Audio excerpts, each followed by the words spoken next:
so natay adto unya bag-ong open na street-style donut dinhi sa Dumaguete City. Hi, Miss! Hello, ma'am. Good Tagpila yung afternoon. donuts? Tag 10 pesos each, ma'am.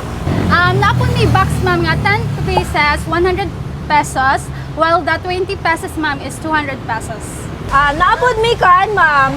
Blueberry and strawberry fillings. Tag 100 ni siya, ma'am. 15 pesos only. So guys, naay bagong product ang Tiffles, which is Dibbles Donuts. So it's kind of similar with Milky Donuts, and it's just only 10 pesos each. Unsa na imong gimix, Miss? Powdered milk, ma'am, and dasing sugar.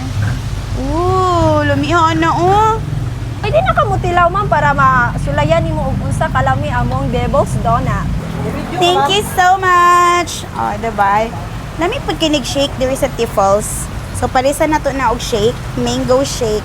This is mango overload, no? Yes, ma'am. Mango. Mo ba niya akong favorite dili o katong avocado overload. Ma'am, tag 130 pesos ra ba yan? Yes.